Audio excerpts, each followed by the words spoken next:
우리가 40년 동안 너희들 나라한테 미국의 그 소비시장을 우리가 40년 동안 잠도 못 자고 먹을 거 못 먹고 물건을 만들어다 줘서 너희들은 우리 미국은 그동안 피해본 그 돈에 대한 우리 것을 환수하는 거다. 우리가 미국한테 그 돈을 뺏기는 것이다.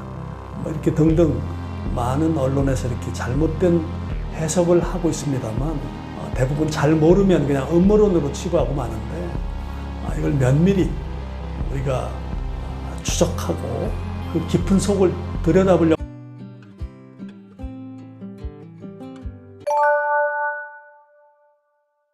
네, 안녕하십니까. 트럼프가 발설한 돈의 타락과 화폐의 비밀, 저자 김원동입니다. 관세 인상은 제 책에서도 많이 써놨습니다만 그 책에서 없는 내용 중에 하나가 관세 전쟁은 영국의 산업혁명 이후의 자본주의에서 어떤 이후에 발생한 걸 우리는 이렇게 잘못 생각할 수가 있는데, 관세 전쟁은 약 2000년 전부터 로마 시대 때부터 귀족들의 사치품의 소비가 그 왕정 국가에 큰 해가 되기 때문에 그때부터 지배층들 간의 하나의 주도권 싸움이었었습니다. 그래서 지금도 트럼프 대통령이 관세 전쟁을 선언한 것은 마치 세계의 수많은 대중들과 어떤 지배자들과의 어떤 싸움으로 우리는 인식을 잘못하고 있는데, 사실은 지금 현재도 2000년과 똑같이 지배자들 간의 주도권 다툼입니다.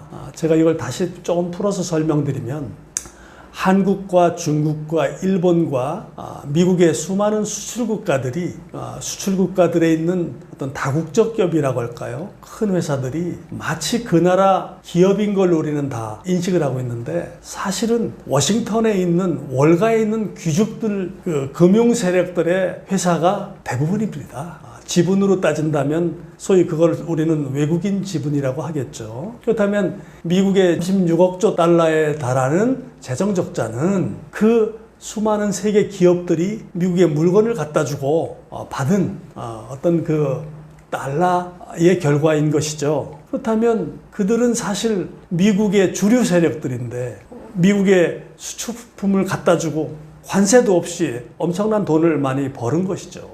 그렇기 때문에 미국은 어떻게 보면 트럼프 대통령은 미국 그 내부에 있는 월가 중심 세력의 그 기업을 소유하고 있는 자들과의 관세 전쟁이라고 저는 보여집니다.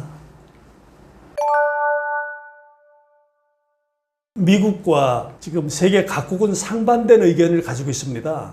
첫째, 미국은 우리가 40년 동안 너희들 나라한테 미국의 그 소비시장을 열어줘서 소비시장을 조성해줘서 물건을 사다 소비를 해줬기 때문에 너희들 나라는 돈도 많이 벌고 중상층들에게 일자리도 제공하고 경제성장도 하고 그 벌은 돈을 가지고 미국의 국채를 엄청나게 사서 저축도 했지 않느냐. 근데 우리는 너희들한테 발전하게 해준 결과가 뭐냐. 우리는 제조업도 너희들이 우리 미국에게 받아간 돈을 자국 내 소비시장에서 쓰지 않고 오직 저축만을 해서 미국은 그게 강달러 현상이 돼서 미국은 제조업이 붕괴되고 만들어서 수출할 수 있는 모든 그 기업들이 다 외국으로 나가서 결국은 미국의 제조업은 망했다. 그렇다면 너희들 나라 부자 만들어준 우리 미국은 뭐냐? 지금 이제 그러한 미국의 주장과 그 미국의 물건을 갖다 만들어주고 외환 보유고를 가지고 있는 국가들의 그 의견은 이렇습니다. 우리가 40년 동안 잠도 못 자고 먹을 거 못 먹고 물건을 만들어다 줘서 너희들은 아주 맛있게 먹고 소비하지 않았느냐.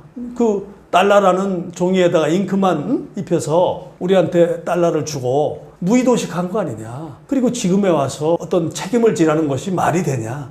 심지어 최근에 우리나라 어떤 정치 집단에서는 외환 탈취 포갑이라는 용어까지 피켓을 들고 나오는데, 제가 생각할 때는 서로 이런 상충되는 지금의 현재 경제학으로는 풀 수 없는, 그러니까 미국에서는 너희들이 우리한테 물건을 갖다 주고 벌어간 돈을 너무나 저축을 너무나 치우치게 한 나머지 결국은 환율 조작이 되고 말았다. 그래서 우리 미국은 피해를 본 것이다. 그래서 너희들이 우리 미국에 투자하라는 돈은 그것은 너희들은 너희들의 돈이라고 하지만 우리 미국은 그동안 피해본 그 돈에 대한 우리 것을 환수하는 거다. 이런 의견이 서로 상충되고 있습니다. 그래서 우리는 최근에 미국의 투자협상이라든가 이런 것들을 기존의 경제학으로는 해석이 안 되는 부분, 이런 것들을 우리가 지금 다시 한번 생각하고 우리가 토론하고 논의를 해야 될 그런 시점에 와 있다. 저는 이렇게 보여집니다.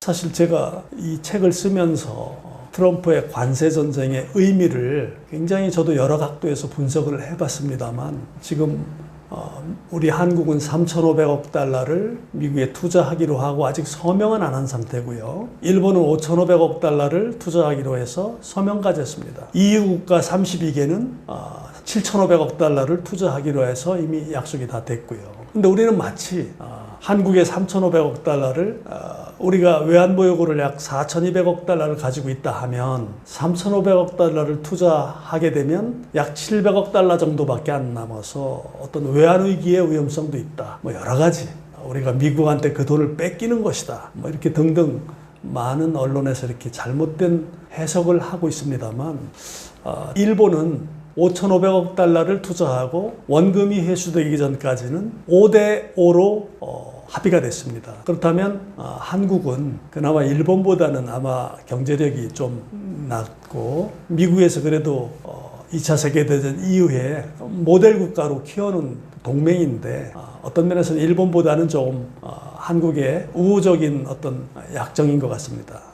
그리고 일본은 5,500억 달러 원금이 회수된 후에는 1대9로 미국이 9를 가져가고 일본이 1을 가져오는 걸로 돼 있고, 우리도 3,500억 달러 원금 회수 이후에는 그 이익금에 대해서 미국이 이익금의 9, 한국이 1로 돼 있는 것 같습니다. 그렇다면 우리가 지금 아주 변화무쌍하고 어떤 굉장히 큰 지정학적인 어떤 문명의 전환점에서 우리가 이런 국제관계에 대해서 국가의 지도자나 국민들이 현명한 대처를 하지 못한다면 굉장히 저는 위험하다고 저는 봅니다. 예를 들어서 미국에서 3,500억 달러를 투자를 받은 이후에 한국에 대해서 환율을 원화 절상을 만약에 적용한다면 우리는 바로 아르헨티나 같은 나라로 전락하게 될 것입니다. 그리고 만약 어떤 최중이라고 할까요?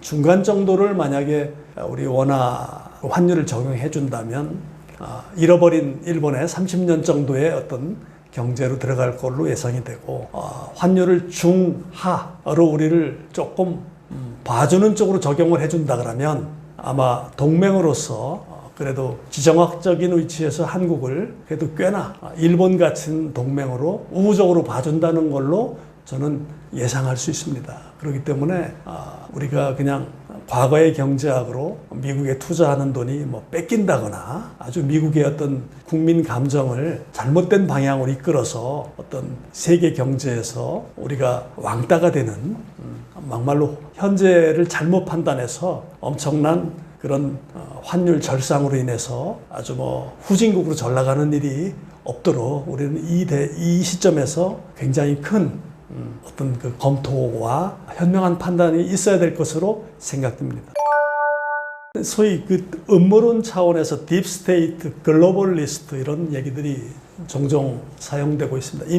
그건 이미 정치적인 용어로 굳어진 단어입니다. 우리는 마치 음모론을 하면 확인되지 않은 가설로 대부분 잘 모르면 그냥 음모론으로 치부하고 마는데, 이걸 면밀히 우리가 추적하고 그 깊은 속을 들여다보려고 노력해야 됩니다. 예를 들어서 딥스테이트는 러시아의 푸틴 대통령도, 미국의 딥스테이트는 선출되지 않는, 말하자면 투표로 선출되지 않는 관료들의 그림자 정부다, 이런 표현을 쓴 적도 있고, 트럼프 대통령도 일기 정부를 마치고 대통령은 사실 나였지만 권력은 그들에게 있었다라는 얘기를 공적인 자리에서도 여러 번 발언한 바 있습니다. 그 내용은 이렇게 보셔야 됩니다.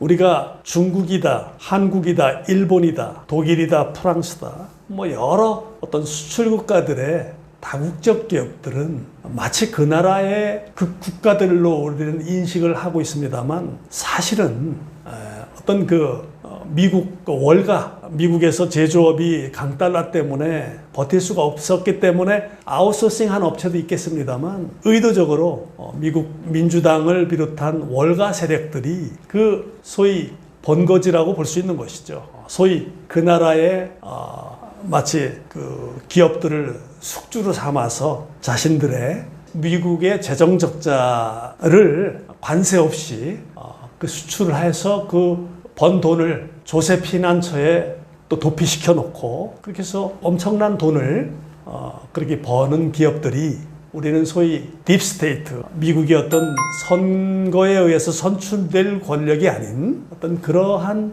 용어로도 부르고 있습니다. 그렇기 때문에 우리는 중국이나 일본, 한국 뭐 여러 국가들의 수출 기업들이 마치 그 나라의 온전한 기업으로 우리는 인식을 하는 것은 잘못된 판단입니다. 그래서 미국의 트럼프 대통령은 지금 현재 관세 전쟁은 세계의 대중들한테 관세 전쟁을 선포한 것이 아니라 미국의 관세도 없이 엄청난 수출을 해서 번 돈을 미국의 재정 적자를 감수하면서 그 벌어간 돈을 말하자면 일방적으로 어떤 대중들한테 내려오지 않는 돈인 그것을 어느 정도는 중산층 백인들한테 내려주려고 하는 그런 관세 전쟁으로 볼 수 있습니다.